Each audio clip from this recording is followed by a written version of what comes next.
Well, I was just having a conversation with Howie where I was talking about when we come on, I got some stuff to share, but hey, the internet's working better without Anna Lee and her 18 advices hooked up to it, Howie. So welcome to Off the Record with Randall. Tonight we got Howie Chaney back with me tonight, but we're not talking football, Howie. We're talking something a little different, something you and I both are passionate about. When I created Off the Record, I thought at times this show would be about this, and tonight is our first attempt. But and just told you that I have one single earphone, so when it comes out, I can't hear you. But last night was AEW Double or Nothing, the one or two largest AEW pay-per-views of the year. We watched it. We got some feel for it. I guess it was Sunday night, not last night. Right, Sunday night. But I guess we're here to do our first official wrestling review, and this is something we've been pointing to. You and I both have been to AEW events, and I would say we're fans of AEW, wouldn't you? I've been to two of them. They've been traveling for less than a year and a half, 2 years, and I've been to two already. So I would say yes. Well, of course, they haven't traveled any in the last year because of COVID. Right. Now, and that might be the story of this pay-per-view, was the 5,000 people that were there that seemed like 30,000 people. The place was just super on fire, super loud, and we'll start there. Of course, we had a prelim match, but even the prelim match, Serena Deeb versus Rio, the crowd was into it and loud from the get-go. Yeah, it was a great opening match to kind of set the tone for the whole night. Usually, pay-per-views are about 3 hours long. This one here was 4.5, 5 hours. And as you said, the crowd was into it, and they was into it the whole night. Usually halfway through the show or, 3/4 of the way during the show, everybody kind of burns out. But last Sunday night, start to finish, it was wide open because it was the first time that they've had any amount of people in the crowd or, in the stadium there. And they were actually close to ringside and everything as well. So it was, honestly, I had chill bumps when it first started hearing actual fans, being there instead of this piped in noise. Yeah, it was different. Now I've done a little bit of the WWE set online and watch it, and it's really not the same. What AEW done a few months ago was make this about, they would bring the other wrestlers that wasn't involved to the stage area and have them there, so you felt a little more like it was a real live crowd. And it kind of felt like it was. I'm about to actually get this shared to the website we want to share it to, so then I can. But I thought it was good. I love the way that they had the ring and the set and the entranceway set up last Sunday night, because of it allowed people to be around, basically all the way around all four sides of the ring. And the way they had the camera set up, it was a really, it was fun. It's like nothing that ever happened. Well, one thing I did notice that usually behind there, where the stage is at, they actually put fans back there, and that actually helped. That gave a little more of a pay-per-view sellout crowd. So you've already mentioned it real fast, but you and I both have talked about the matches. The Serena Deeb Rio match. Rio is someone who's been not very popular among the American fans.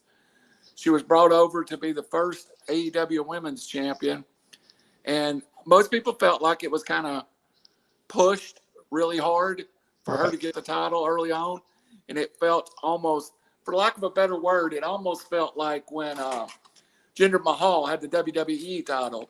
It was just like the company was going to do this even if the fans didn't want it. So Rio had left and went back to Japan. She's relocated to the U.S. permanently now to make a little more run in AEW. Serena Deeb is a veteran. Has been around in the WWE, independents, AEW, the NWA. This is for the NWA Women's Championship.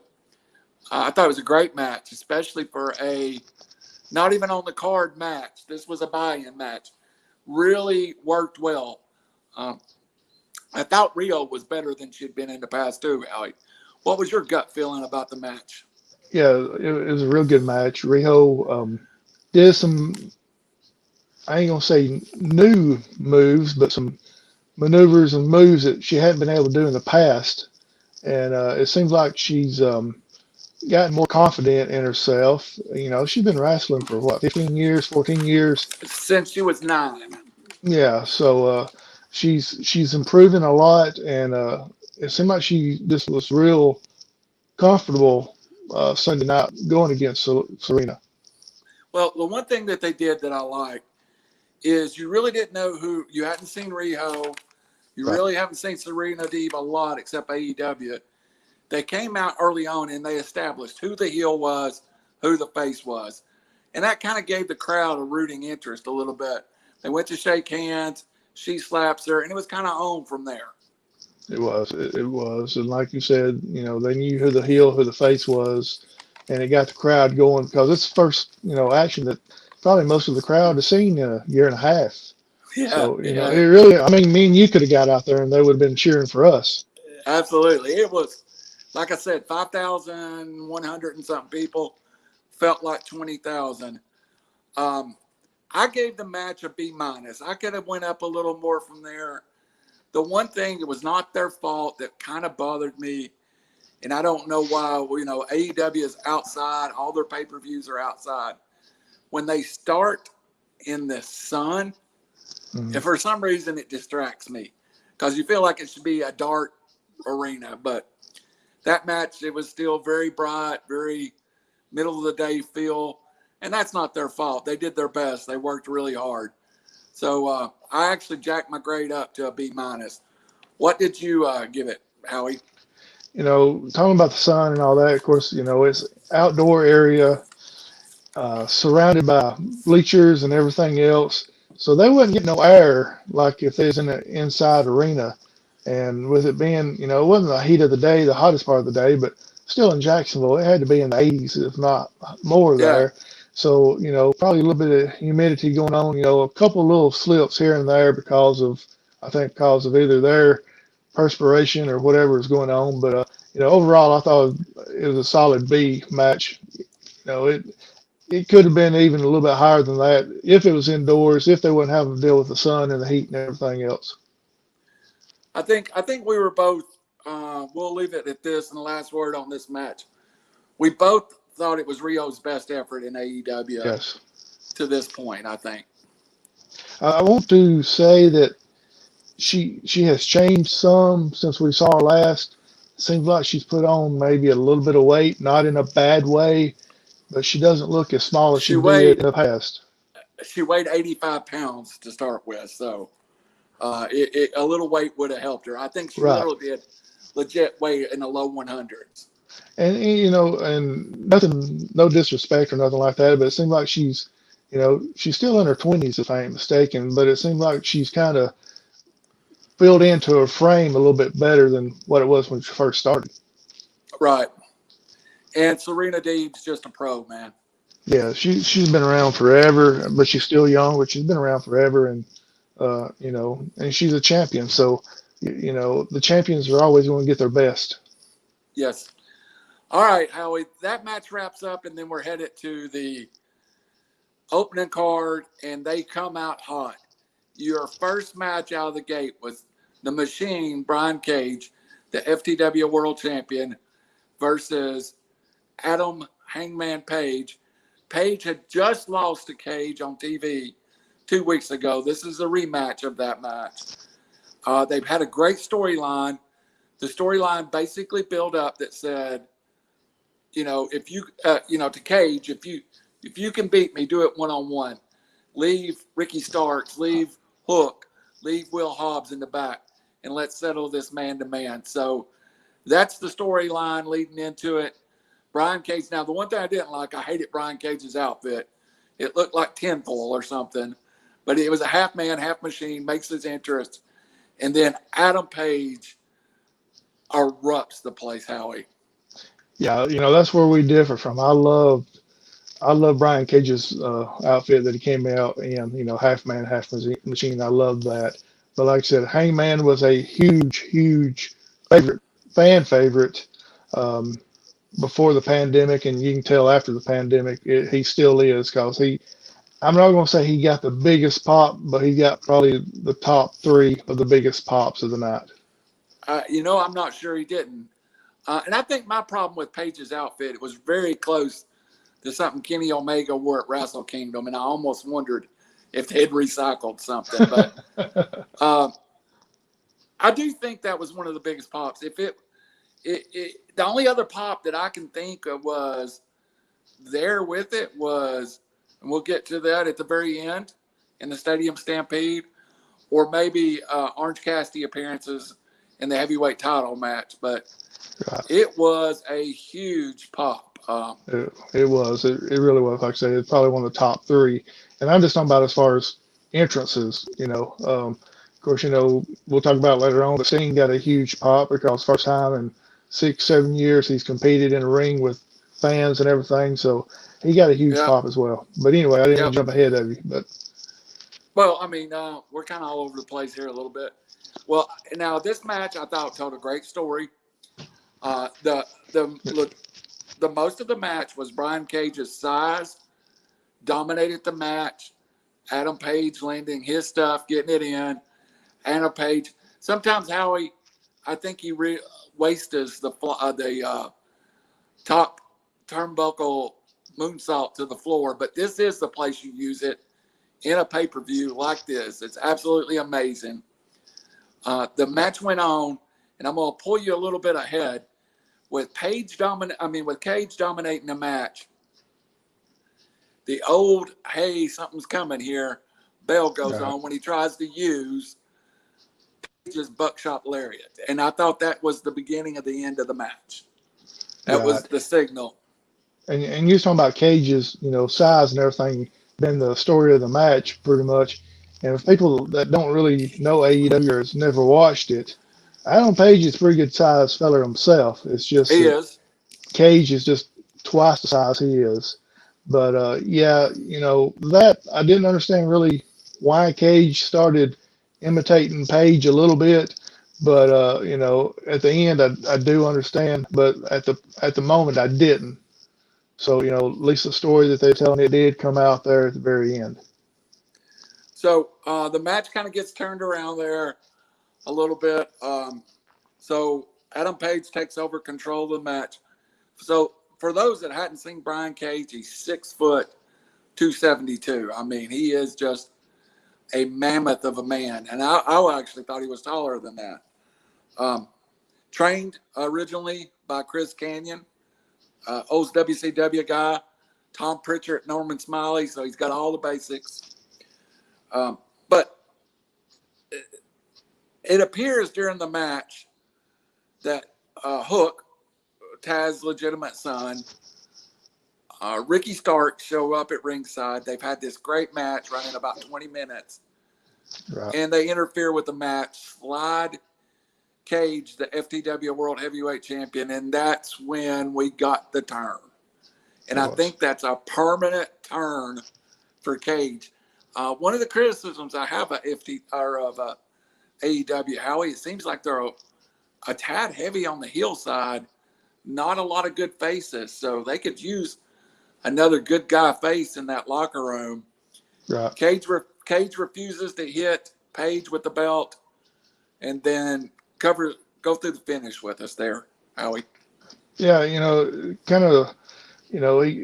they slide the belt in. He refuses. He looks at them. He tells them, no, he's not going to do it. He wants to do it on his own because I think what Page said to him last week or week before last about, hey, you're big enough. You do it on your own. You don't need their help.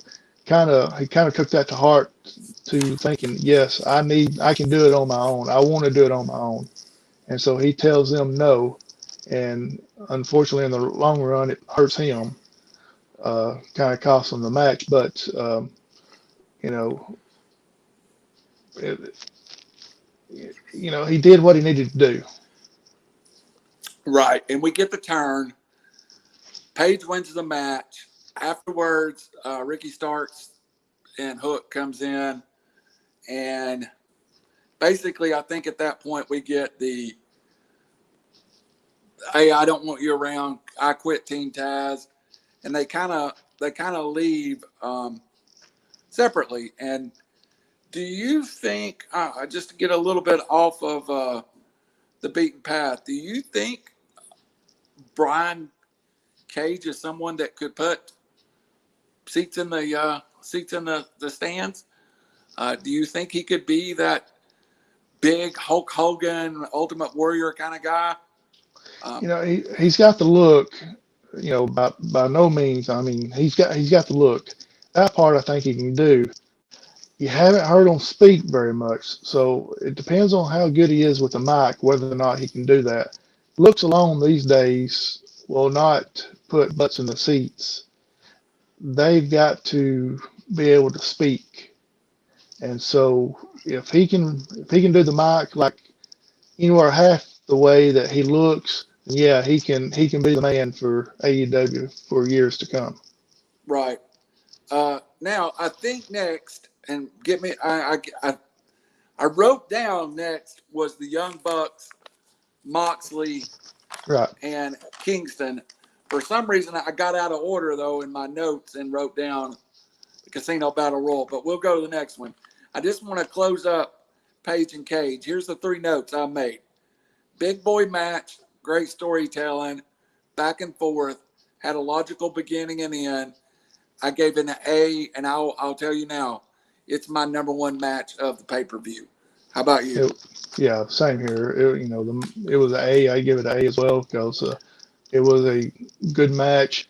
A couple little slips here and there, but I go back to the perspiration and the sweat and the humidity and all that being outside could have caused that, because you didn't see it later on in the night or later on in the afternoon once the sun got down and it cooled off a little bit in there. Yeah, I agree with you. And I think that was a little bit of it. But it was a great match. Great match. Any other time that could have been a main event of the pay-per-view. Oh, yeah, absolutely. And you feel like they've set up Omega and Page down the road. One thing AEW does is invest in long-term storytelling. Now, you kind of know where it goes next, which is Jungle Boy, which we'll get to in a minute. But definitely at the main event in September, always Labor Day weekend, Page versus Omega would be a serious contender to headline All Out, All In, whatever they call it this year. With with Page winning, that should put him back at the number 1 spot, because he was the number 1 contender until Cage beat him, so he should be able to move back up. Well, I think Jungle Boy by default gets the number 1, is what they said. So we'll find out when the show tomorrow night, or I guess it's Friday night. All right, so let's go on to the next match. Now I'm going to stop here for a minute, and I'm just going to ask you a frank and honest question. Had you heard of Eddie Kingston before AEW? Now, I'm a little bit of more of an indie fan than you are. Did you know of Eddie Kingston much? No, I did not. No, not a clue until he showed up that night. Okay, Eddie Kingston is, if you want to go back, Sweet and Sour Incorporated was kind of an indie underground thing, and it ended in tragedy as the manager took his own life later on. But Brody Lee was involved in some of that area. John Moxley was involved. Eddie Kingston. They were all big scenes in that. Cesaro was another one that was kind of in that New York indie scene. No one in the world has shot themselves in the leg more than Eddie Kingston. He had a job in TNA, got fired, had multiple tryouts with WWE, never could make one stick. Does his one match with Cody Rhodes on AEW for the TNT title, got a job offer from AEW, got a job offer from the WWE. This is a guy that just prior to that had sold his ring gear to pay for food and shelter for his family.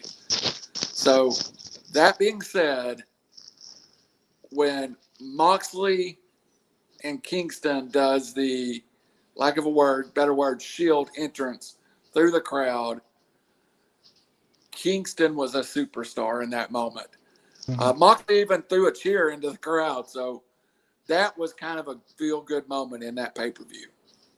It was, and for the people that hadn't saw Kingston, he's not the biggest guy, he's not the most well-built guy, but man, when he gets in the ring, he can wrestle, and then once his hand gets on that microphone, he can talk. He can talk as good as probably anybody. Yeah, I 100% go with it. Now, this match, we're running long. Like we already talked about, this match seemed like it run long. Right. And it did. It went 22 minutes, and it really, or 32 minutes, I forgot, I wrote it down. And it really felt like it should have been a tight 20. Good storytelling. The Bucks did the Bucks. We saw Frankie Kazarian show up as the Elite Killer when the Good Brothers tried to get involved. So you got some background. You had the Jordans that stole from the Young Bucks. But it really was a back and forth match. And even Moxley, they got an indie driver on Moxley on the ramp, and boy, he gushed blood there for a little while, Howie. He did. He really did. He did. You know, they got, like you said, they got the Meltzer driver on the ramp there. It was a good match, back and forth, back and forth. The Young Bucks took control there for a minute, and and they neutralized the ring with Eddie Kingston there. Took advantage of him having that bum leg that they heard a couple weeks ago. Good storytelling. Yeah, kind of re-injured it. It went back to the point right there, and then Kingston got the hot tag on Moxley. Crowd went wild. Moxley took advantage for a few minutes, and then it went back and forth again to the very end until the Young Bucks did the elite knees, or what is they call it? The V-trigger killer knees. Yeah, they did four on my three. Four of them on Moxley. Did it surprise you that Moxley put the Young Bucks over clean in the middle of the ring? 1, 2, 3. No, not at all. I think Moxley is a team player. He does what needs to be done, and to me, this will not be the end of the feud, but he did what needed to be done. Yeah, I thought so too. It was definitely one of my favorite matches. So it was a good match. Again, I just want to plug coming up tonight at night, 3R. It says 8, but it's at 9. And, of course, Off the Record every week at 7 with Randall. I thought it was a good match. I was a little surprised they Moxley goes under right in the middle, 1, 2, 3, as Moxley is one of the bigger stars of AEW. There's not a whole lot that I have on this match other than it was a good match. Moxley puts him over clean. Eddie Kingston is a star. Will be around AEW. My notes, and it's not like me to take notes, but you can see I was taking notes. And what I wrote down was, I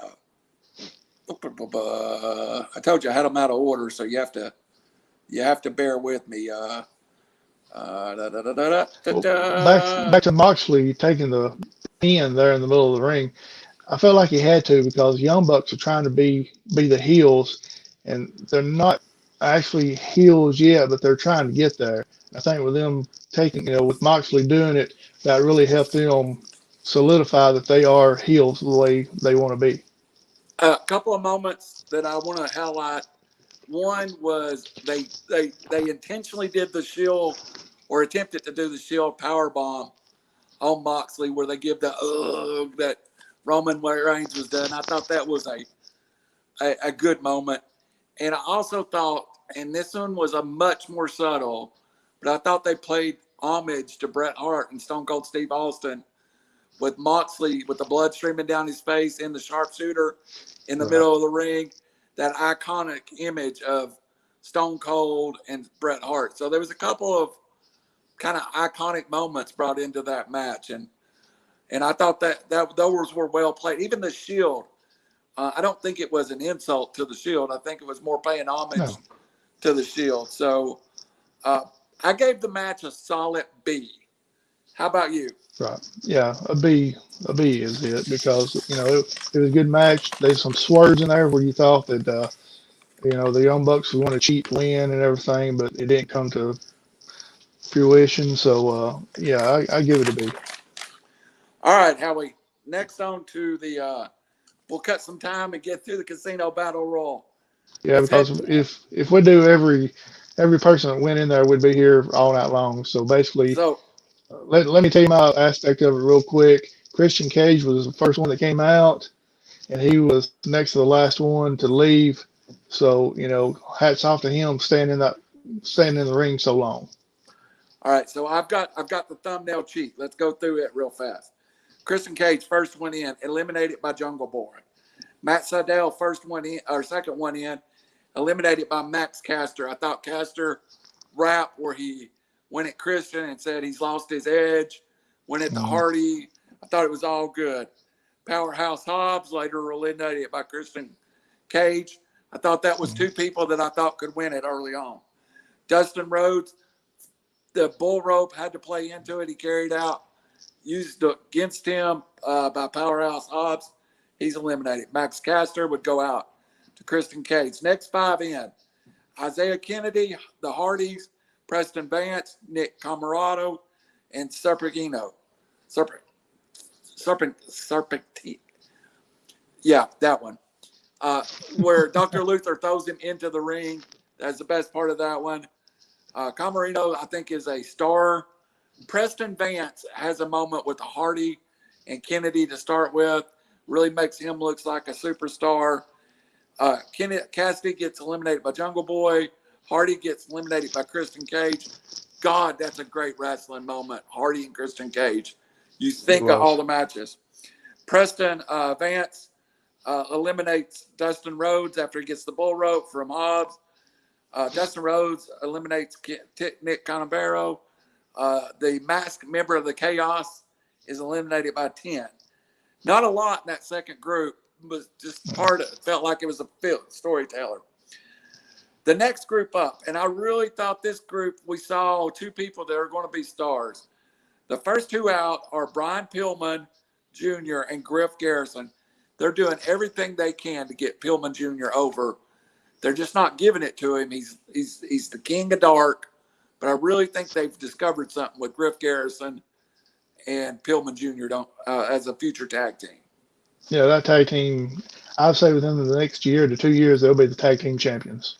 Yeah, I would think so too. Colt Cabana, Boom Boom just comes out.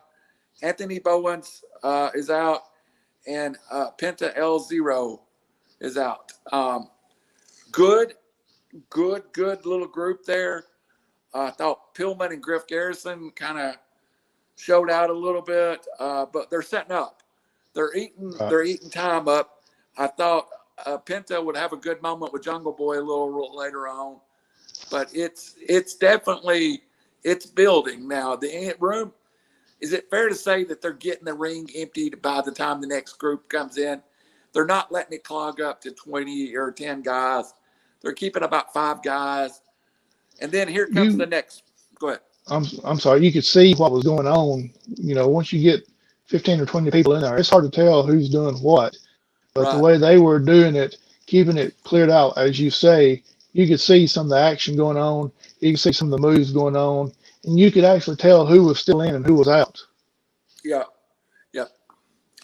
The next group, Jungle Boy, Mark Quinn, Aaron Solo, who I think he's caught a lot of flack. He's Bailey's in the WWE's boyfriend. He's a pretty good worker, though. I like Aaron Solo. Evil Uno, and another kid they're trying to push from the Nightmare Factory, Lee Johnson.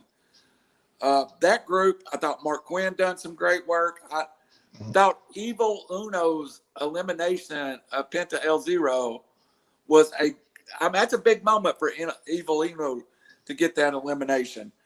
What stuck out in that group to you? Oh man, I didn't take notes. So really, to be honest with you, nothing really stuck out at that point. I was just really surprised that Christian Cage was still in the match. Because most of the people that came out in that first Right. five was already out, and so he was able to stick around, to the end. So Jungle Boy comes out in the last group. Christian Cage in the first group. They're going to play a huge part of this in just a minute. Number 21, Leo Rush from New Japan Wrestling, former WWE guy. As the paper said, or the rag sheets, he's not signed to AEW, but continued part of the talent exchange. I thought if you had nobody, it was a pretty good, he's well known among the indie guys, but it wasn't the shock of Bryan Danielson or somebody walking out like that. But it was more like, okay, I really not overly impressed, but it was somebody new. It didn't have that wow factor really, but on the flip side, considering he didn't stay in the match, but maybe 2 or 3 minutes, it was just a filler. Maybe they couldn't get nobody else in there at the time. So, Right. He did do some And good moves while he's in there. The roster is jam-packed right now. This roster really needs Yes. that third hour to start. I mean, Right. really before they add anybody. All right, so at Bing and Bang, everybody's in and out. It comes down to Christian Cage and Jungle Boy. How sure were you that Christian Cage was about to go over? Not real sure, about 120%, really. From everything that I kind of read and the way I've been watching, I really thought that he was going to get the shot at Kenny Omega, and they kind of threw a little curveball in there, and I like it because Jungle Boy Jack Perry is a young and upcoming star he could be, he's going to be there for quite a while. Yeah, Jungle Boy, 22 or 3 years old, and he can lose to Omega in a good match on Dynamite or Rampage, and it doesn't harm him. If you give Christian Cage Omega on free TV like that, it doesn't make a lot of sense. Jungle Boy Jack Perry is, I love the way Jim Ross uses that. And Jim Ross, I thought, at times has been lost in AEW. I thought he had a real good night last night. He did. I thought he really did. He was really good on Sunday night. And that's why I said Jungle Boy Jack Perry, because that's the way he does it as well. I mean, he's in the same boat with that situation there. And he's not made a light over that he's Luke Perry's son. He's done it quietly. Right. But do you know how much, if AEW wanted to make it about we have Luke Perry's son on roster, it wouldn't be fair to Jack Perry. They do it just enough to recognize his dad, but it's really not what he's about. Jack Perry's proved he's a great professional wrestler. Jack Perry, all 175 pounds of him, wins the Casino Battle Royal, becomes the number one contender, and in a couple of weeks on Dynamite gets a shot at Kenny Omega. I thought they finished it great. The moment that saved it for me was they had Christian Cage come back in the ring and basically tell Jack Perry, make the most of your title shot. A feel-good moment between two feel-good wrestlers. Also, they kind of went at it, but it was not heel babyface. It was babyface going at it with Jack Perry and Christian. And I got to admit, I miss the days when you could have a good babyface match like that. So what did you think of the finish, Howie? I loved it when I thought it was over with when Christian was going to push Jungle Boy Jack Perry into the corner, but he just wraps himself around it, kind of does a boomerang around it, gets back into the ring there, and then he I can't remember the exact move that he done, but he flips Christian Cage out of the ring like a back body drop or something like that. I think it's what it actually was. Did a back body drop, and Christian ends up getting eliminated, and he wins. That finishing sequence right there was really, really, really good. All right, Richard Jasper checking on quarterback one. Welcome, Richard. Hey, this is our first wrestling show. This is off the record with Randall. Richard Jasper has a show on this network too. A great card collecting show, Howie, if you ever get a chance to watch it. All right, so we're halfway through the event. Okay, let's get a score. Let's get a grade on the Casino Battle Royal. Here was my notes, and I called it the bull rope was so obvious, had to come out. Varsity Blondes, Future Stars, Leo Rush kind of served his purpose. The Edge and Hardy, the Christian and Matt Hardy moments was good. Jungle Boy wins, plus,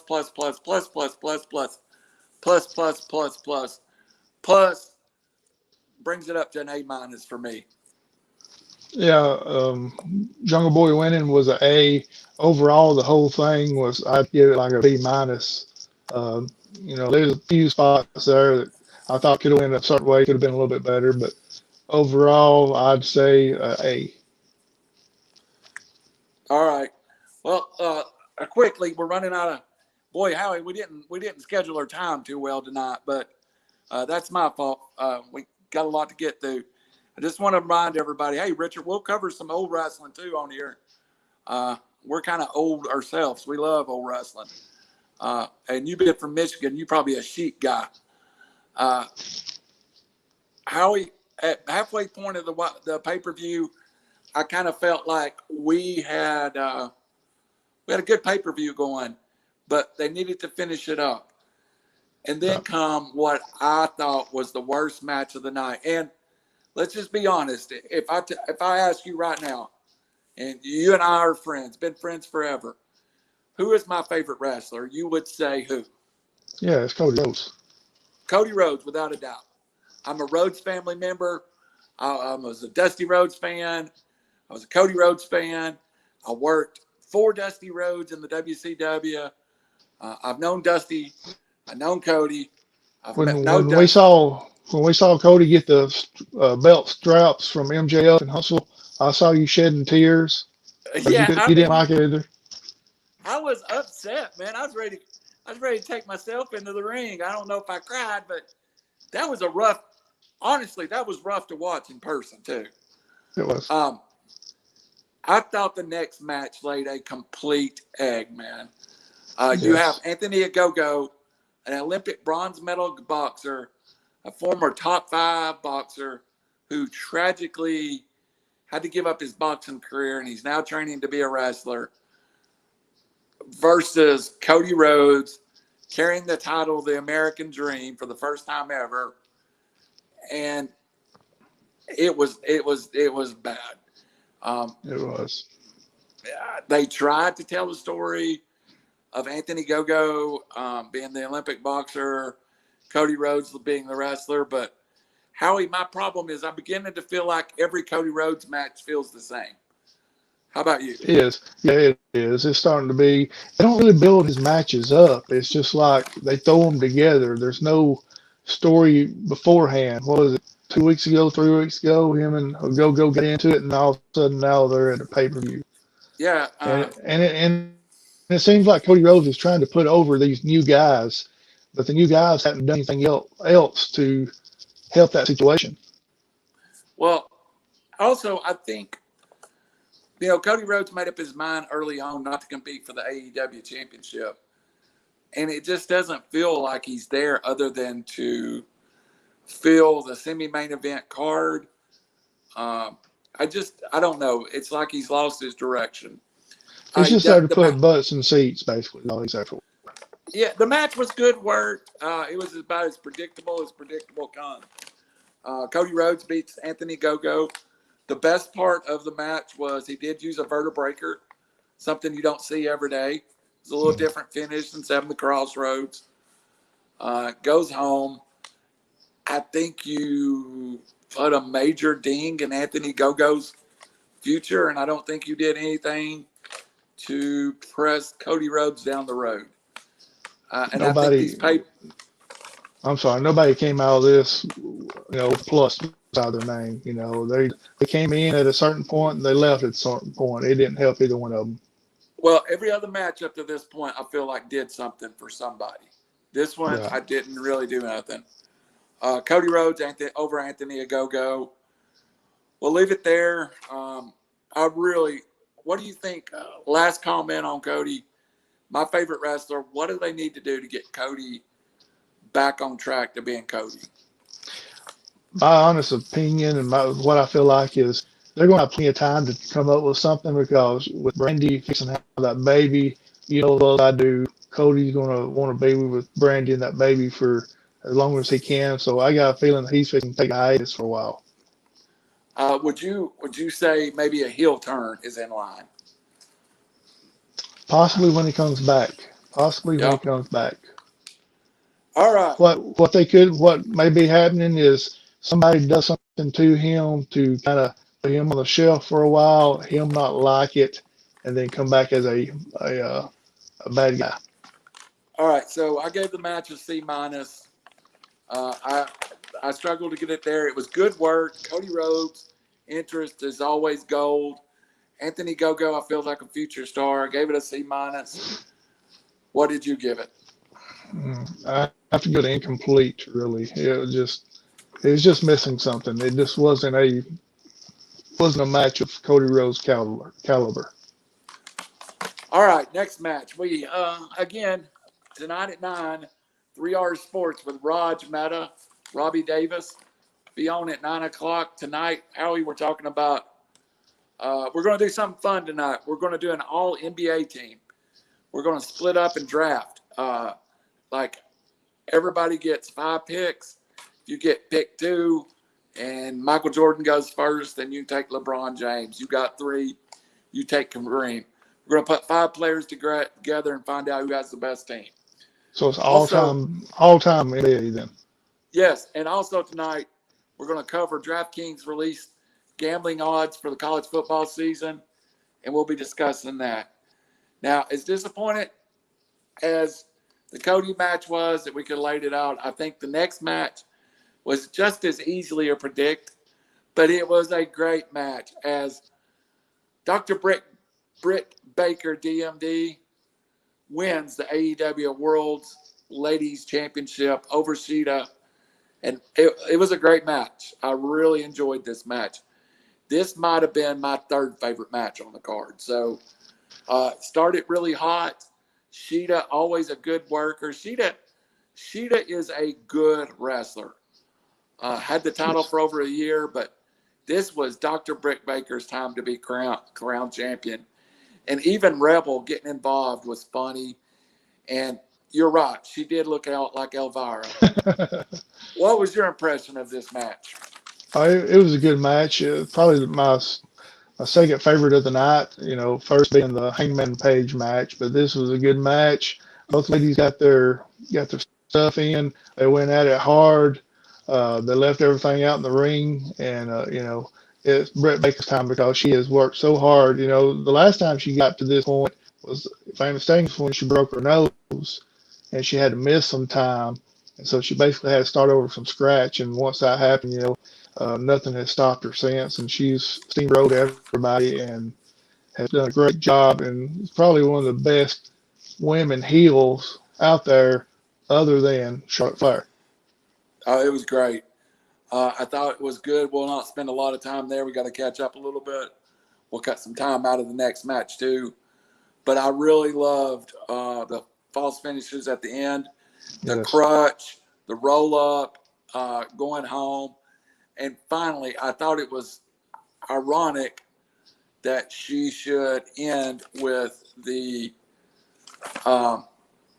lockjaw. And I thought that was a great finish to this match. It was. It was a great finish. I really thought that Sheeta was going to win once Reba Rebel hit her with a crutch, but she came back from that, and the false finishes, like you said, really made the match a lot better So, I thought, overall, we're giving grades. I think this was a B+ match myself. All right. And I hate to jump off of that match, but let's grade it. I gave it a B+. Right.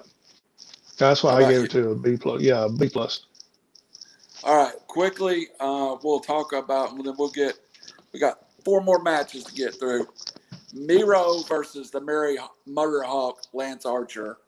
for the TNT title was just a slug. Two big guys beating each other up for 10 minutes. Nothing fancy, nothing laid out. Jake gets involved.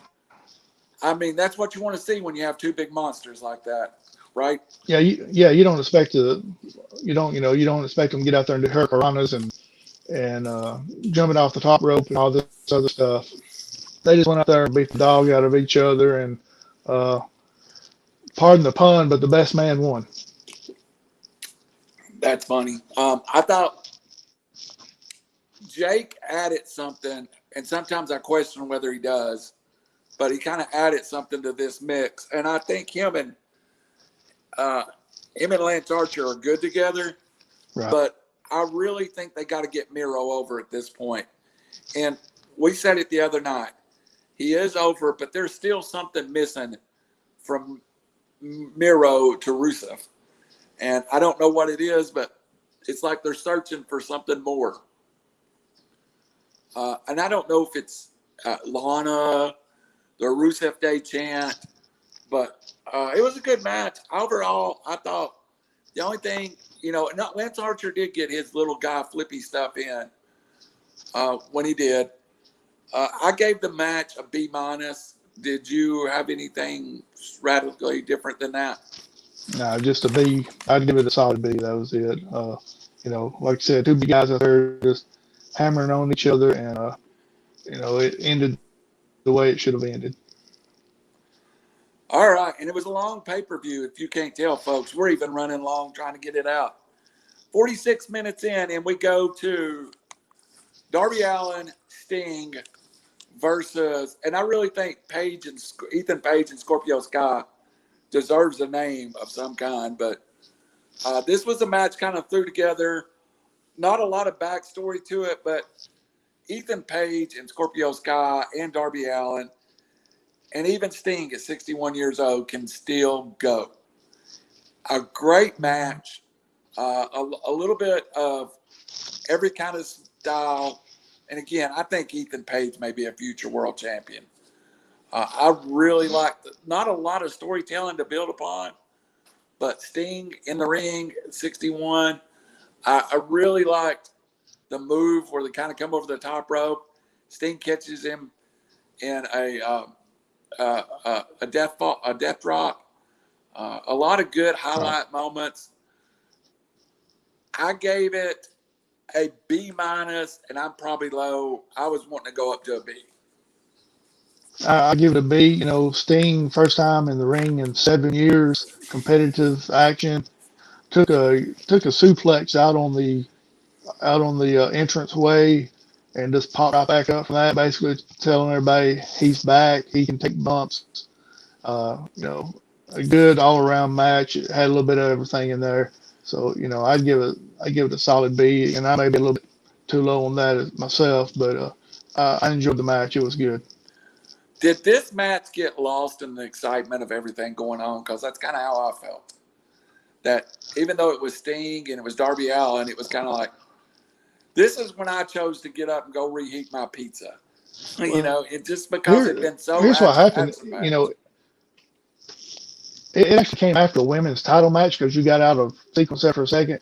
It was right after the women's title match, and that was such a good match that it kind of got lost in between that one.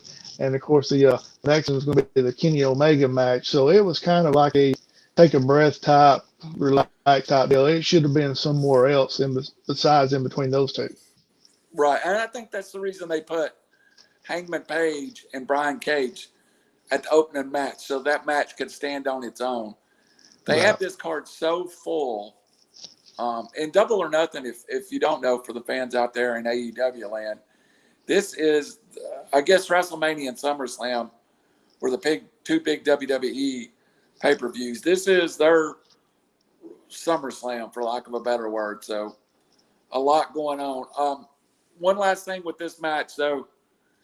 I think we saw Sting will work some again. So I think we'll see Sting more than we think. Also, I don't want, before we go on to the two final matches, and it was back a little bit, but Mark Henry is All Elite was announced as the new color commentary of Rampage.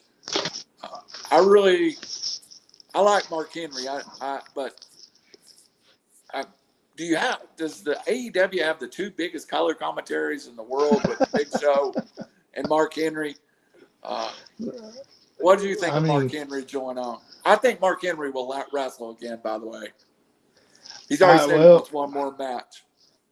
I don't know if he'll wrestle or not, but just that veteran presence back there in the locker room would be huge for all these younger guys, like a Darby Allin, like a Eddie Kingston, like a Hangman Adam Page, a Jungle Boy. They're all young guys, so they can use that veteran leadership back there in the locker room. And Mark Henry's been around for quite a while. Right. You're right. Absolutely. All right. I'm going to call it a co-main event. The 6-star bout machine, Kenny Omega versus Pac versus Orange Cassidy. I got it out. I was so scared I was going to call him by a little nickname we have between us. Good match. I really almost bought in that Orange Cassidy was going over at the end. Yeah. It would not surprise me at some point for them to pull a completely out of the blue. Orange Cassidy wins the world title. This is probably not the time and the place. I really liked Pac and Orange Cassidy working together. But Kenny Omega, on a reversal of a crucifix, wins the match. For a 3-way match, it was good, not great. I mean, all three of these guys have had better matches, but one thing about 3-ways, they can get sloppy at times, Howie, for lack of a better word. He can, and Orange Cassidy, when he puts his hands in his pockets, he's one of the best athletes that AEW's got. Think about it. It's hard for me just to walk across the floor without my hands in my pockets. And he's doing nip-ups, he's doing jumping off the top rope with his hands in his pockets and everything else. So, that's talent right there, being able to do all that stuff. But, overall, I thought, yeah, go ahead. Reverse the German by putting his hands in his pockets. Kind of crazy. Yeah, you just don't see that every day. That to me, that's probably one reason why he's one of my favorite wrestlers, is because he can do that stuff. I like to see some of these other guys kind of attempt it to see how they would do. But Omega's he's a huge name. He's got the belt right now. He's the champion. I think he's going to hold on to the championship for a little bit longer until this pandemic is kind of not really officially over, but till they get on the road week in and week out, because you need somebody like that to hold the belt until they get back on the road, and then give it somebody like a Orange Cassidy, like a Jungle Boy Jack Perry. Let the crowd reaction just go nuts when they come out with it. I don't know if you've read, but in the last couple of weeks, Don Callis is officially out of TNA as the president of TNA, and now he's an on-screen talent for AEW on a full-time basis. Do you like Don Callis just in that on-screen basis with Kenny Omega and the Good Brothers? He's irritating and I hate him, and I can't decide if that means that he's great or I hate him for other reasons. I hate Bobby the Brain Heenan too, but that was because Bobby the Brain was so great. Honestly, I don't think he brings anything to the table as far as I'm concerned. He's a pretty good talker, but Omega's a good talker himself, so it ain't like that he's got to have him out there being his voice. So, Don Callis walking in and out of the ring with him, I would never miss him if he wasn't there.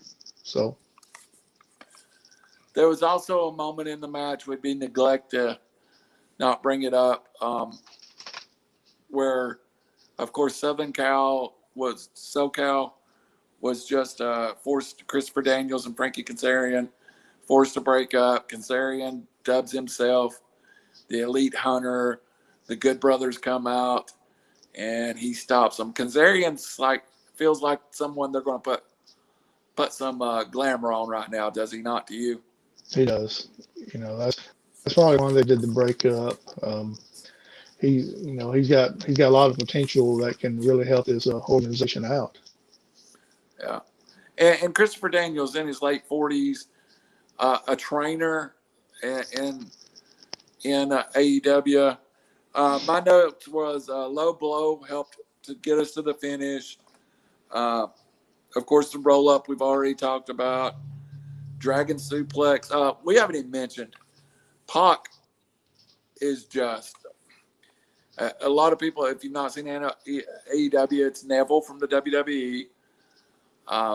Just I would hate to fight Pac. Don't he just feel like a guy? And I hate to use this comparison because his name is such a stigma, but it's kind of like Chris Benoit back in the day. You just feel like he worked so real in the ring that he could beat you up outside the ring. So Pac is just a legit bad man.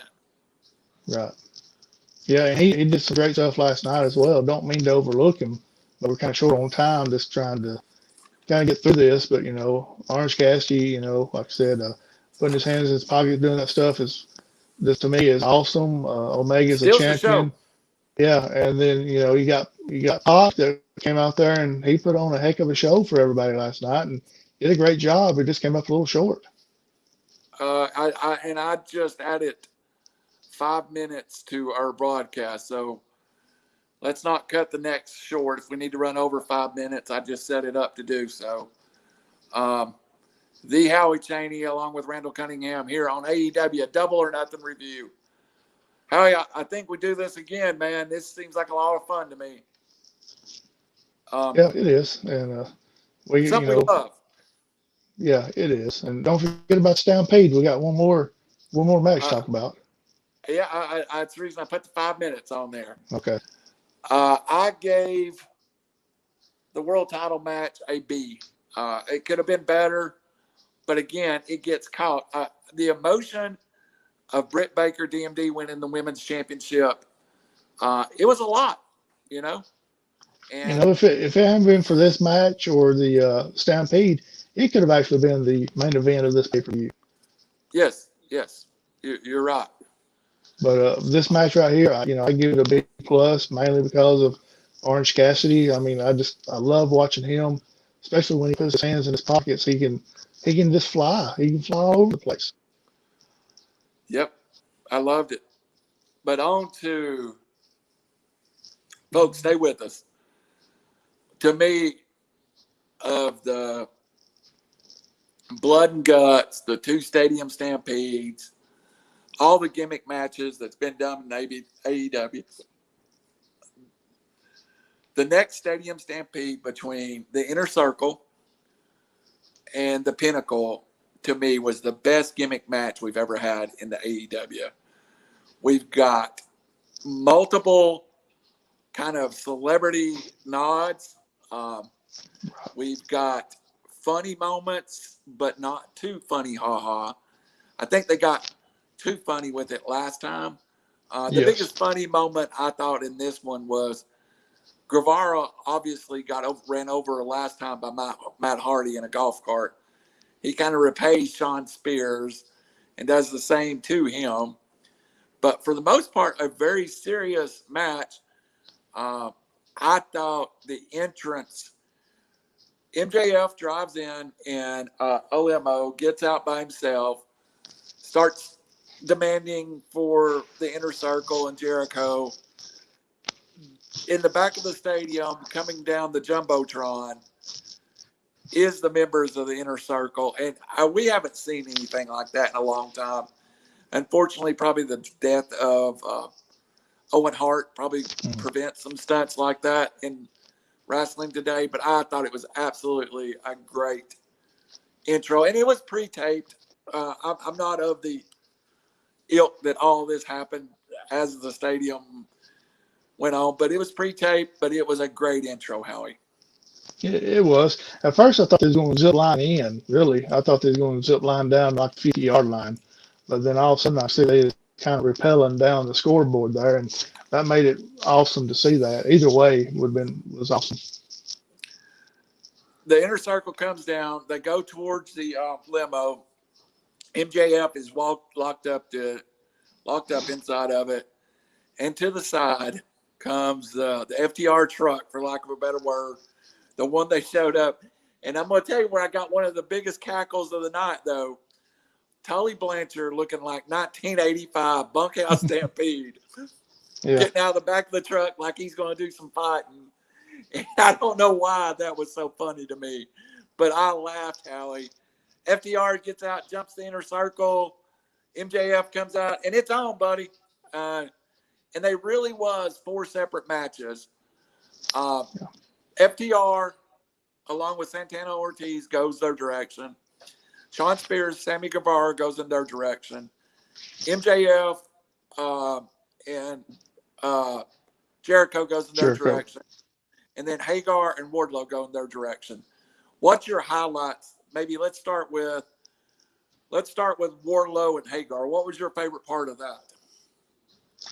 Favorite part of that is, I guess, when they went through the wall in one of the rooms there. I liked that. Really wasn't expecting it, but they went through the wall, and and like you said, the power bomb off the golf cart or whatever type of vehicle it was. That was pretty cool as well. It's 2 big guys, and they have chemistry together. Every time you've seen Wardlow and Hagar lock up, it's been a world-class match. I did like the bump. As you said, the one bump earlier looked kind of fake. The bump off the top of the golf cart looked really good. And, they've never gave Hagar his victory over Wardlow back. So Wardlow's still one up on him. So you can go some mileage with that. And I think, overall, Hagar Wardlow was probably a 50-50 battle until he goes off the top of the golf cart. It was 50-50 all the way. All right. Next was another part was my favorite part, when that would be FTR, Wheeler and Hardwood, along with Santana and Ortiz. They meet in the bar inside the stadium. There's a DJ in the background. They pour each other some drinks. I thought that was a really cool moment. Like, we're getting ready to fight old school. And then they both look towards the DJ, and it's Conan, who managed Santana and Ortiz in TNA for a long time. Great moment. And Conan's such a legend. Yeah, he was. It really surprised me because I heard he's in pretty bad health and couldn't get out and do nothing. Yeah. And all of a sudden, here he is. He's down in Jacksonville at a pay-per-view, and it really surprised me. That was kind of one of the last people I'd expect to see there. Conan struggled with his health, and it's good to see him, man. Conan is, for the people that don't know, Conan is Hulk Hogan of Mexico. He is the biggest star in Mexican wrestling history, probably. Good action in there. Just a daggum realistic street fight to me. It's a legit bar brawl because it was in a bar. 4 bad guys, Yes. I really think Santana and Ortiz, when they signed from TNA, they were never going to be the instant impact that FTR was, but they have really found their niche with Jericho in the inner circle, don't you think? Yeah, they have. That helped them. That's out of everybody, it's probably helped them more than anyone. All right. Now, obviously, we're going to go out of order here because the biggest stars in this match are, of course, the demo god, Chris Jericho, the GOAT of AEW, and MJF, and they go to the inner workings of the football stadium, and they start battling all over it, and eventually ends up in the coach's office. We're not 1, but 2 former SEC coaches are in there. Charlie Strong, head coach at Louisville in Texas, former defensive coordinator at Florida, and Urban Meyer, head coach of the Jacksonville Jaguars, are in there. And that's where Jericho and MJF ends up. And that was a really good segment, Howie. It was, and the thing about it to me was it's going to get out there. It's going to make it on ESPN. It's going to make it on these sports channels with Urban Meyer and Charlie Strong being there. And, Urban Meyer telling, I think it was Jericho, go ahead and use the laptop to use it if you needed to. And he just hits MJF on top of the head with a laptop. That laptop. First, you had Charlie Strong chunking him footballs, hitting him MJF with it. And then he asked, Urban Meyer says, go ahead, gives him his laptop. And I mean, full throttle, busted in the back of the head with the laptop. One thing not to miss here, though, and I know it was one of those pre-recorded segments, Chris Jericho did all that with a dislocated elbow, man. And yes, and they did not take it easy on the elbow. MJF took every shot he could, I'm sure, with protection on Jericho's elbow. I thought it helped the storyline, to be honest. Yeah, it did. And MJF don't take it easy on nobody. It don't seem like he's one of the he's probably one of the tighter workers that AEW has. Right. And like you said, Jericho did all this with a dislocated elbow, and I don't know if you noticed there toward the end of the match or not, they took the brace off, or MJF took the brace off and put it down into the crowd, so somebody got a souvenir, walking away with a MJF souvenir. Yeah, you're right. Now, one other thing, they also brought a cutout of Shad Khan, Tony Khan's dad, into it, and MJF hits it, and Jericho tells him he's in all kinds of trouble now. So another cute moment. But the highlight of the show was, and I know I'm about to explain, everybody can get emotional about this and say, yeah, Shawn Spears and Sammy Guevara are world-class wrestlers, Howie. And they put on a show, including a little gimmick with Sammy running over him with the golf cart. But once they come back into the stadium, the 5 minutes they're inside the stadium, which the crowd erupts when they come back in, was probably 5 minutes of the best wrestling I saw all night. Yeah, it was. And one reason I think the crowd erupted is because they probably didn't think they was going to get to see any more live wrestling that night, because they thought it's going to take place in the stadium, and they were done. They were going to be watching it on the Titantron or Jumbotron that they had there where the wrestling took place at, And someone posted a picture on Twitter today where a lot of the people in the upper deck left because they thought they were done. They didn't think that they would actually get to see anything else. So, but yeah, like you said, those two can work. They can work hard. It ain't just my opinion, your opinion. It's pretty much everybody's opinion. And it ended up being a good 5 minutes back in the ring. Sammy Guevara lands a 640 to take the victory for the Inner Circle. A move, and let's admit, Shawn Spears had some rebuilding to do after the WWF. Sammy Guevara's been in trouble for his mouth 2 different times that he's been in AEW. But you feel like AEW wants Sammy Guevara to be a future star. And the best part of it, man, at the end of a great pay-per-view, you end up with Chris Jericho, Sammy Guevara, Santana Ortiz, Jake Hager in the middle of the ring in Daly's place in front of 5,000 people singing Judas and going nuts. And that's what we've missed without live wrestling. It is. And, with Sammy Guevara getting a win for the Inner Circle, we've kind of hit on this a little bit earlier about how much more does Jericho have in the tank. That could be the first step of Guevara taking over the Inner Circle when Jericho decides to step down. Jericho's got a great future behind the booth. He's the best. Oh, he's the best announcer they have. I'll say it again: the best announcer they have. He can be another Jerry Lawler, type of person that's been in the ring, that has done it, and that tells it like it is, basically. The 8 hours that Tony Schiavone did during the start of the pandemic was the best 8 hours of AEW maybe all year. Would you like to give a Stadium Stampede a grade? I gave it an A-. What about you?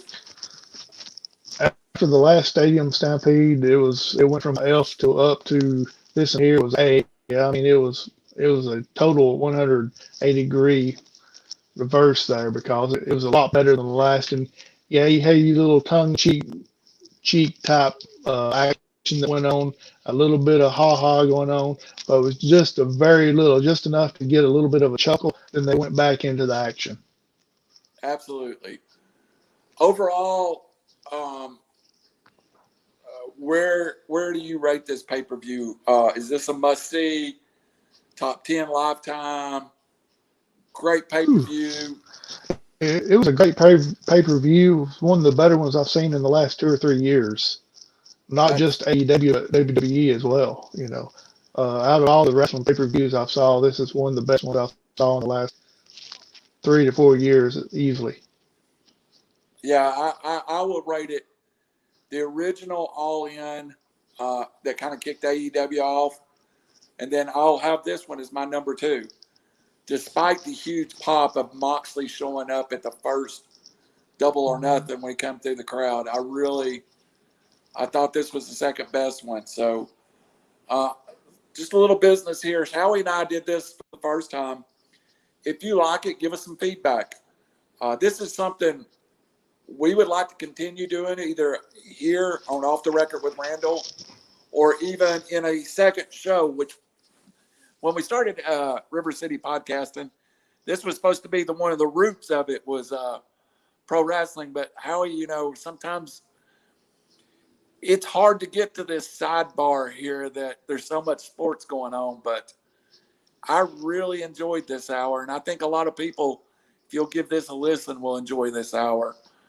Just be honest with them. Tell them the truth. I can't stay up late enough to be able to watch AEW all the way through. I have to go to bed too early, so that's why we don't do it on Wednesday nights after the show. We were going to do a live reaction, and we decided we were both too old to stay up that late. So I loved it. It's something we plan on doing again. We won't do it for every pay-per-view like WrestleManias, the big stuff. It definitely will be part of our future. Let us know. You're great. Y'all have been great to me. Some 40,000 of you have come by in the last 40 days or 28 days. Let us know what you want to hear. Howie, we plan on going to some live wrestling, AEW, over the next little bit. Maybe we can do a show from outside of an AEW event or something. We'll come up with something for sure. The official dog of the RC Off the Record with Randall. He's not the mascot, but he's pretty close to it. He'll work. But yeah, we're going to go back. Like I said, me and you went to the wrestling AEW in Huntsville when they came back. A year and a half ago. I went to the one in Huntsville, saw Cody jump off the cage. We're going to go back to more. We may do some, like you said, may do some live feeds from one, maybe before it starts or something like that. But this won't be it is the first time, but it won't be the last time that you see us on here talking about wrestling. Well, about 45 minutes from now, you're going to hear me talk about the All NBA team, the conference winners, a lot of stuff on 3R Sports. So Tuesday nights, you get sick of seeing Randall. So I'll be back in about 45 minutes. Howie, you got any closing words? Don't forget about next Tuesday night. We'll be on here talking to a pretty decent high school football coach in the state of Alabama. With if everything goes well, we'll be talking with Coach Paul Benefield.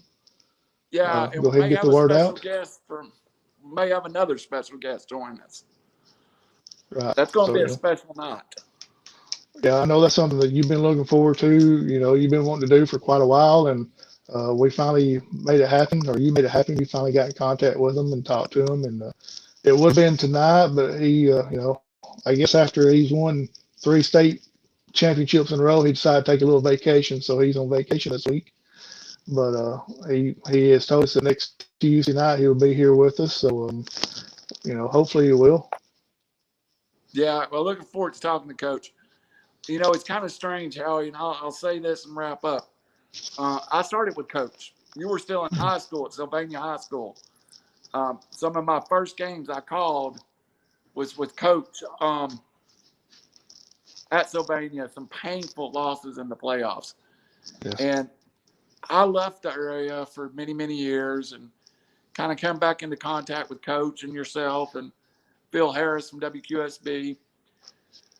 Coach, when I left, was I don't want to say this to him because it would embarrass him.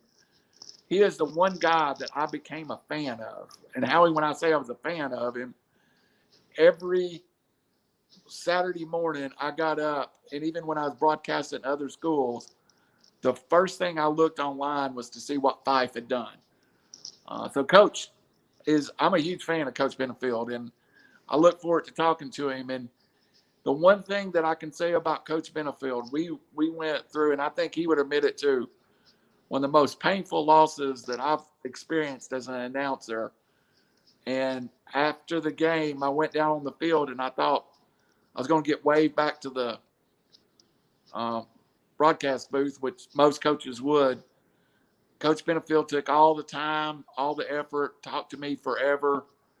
You know, that shows you something special about this Coach Benefield. And, I mean, it wasn't a light game. I think this was a state semifinal. If it's one I'm thinking about, is against Colbert County. Yeah. Colbert County, and it was a quarterfinal game, yes. But that is a game that hurt me for a long time, and I'm sure it did, Coach. Maybe we'll get to talk about it. And so next Tuesday. More than likely will, because he's talked to me about it, several times. If he always says, well, if I'd done this or if I'd done that different, it's just, he'll be probably one of the first ones to admit, hey, I remember the losses more than I do the wins. So you think of that game, Coach Benefield going on to be pretty good. Phil Harris has gone on to be the voice of WQSB. And I've went on to become ugly, fat, and a big beard on a podcast. And I'm right beside you. Yeah. So 2 of them's done pretty good. Join me in about 45 minutes with Raj Mehta and Robbie Davis for 3R Sports. And Howie, thank you, man. And we'll talk soon. Yes, sir. I enjoyed it. All right. Appreciate it, everybody. See you down the road.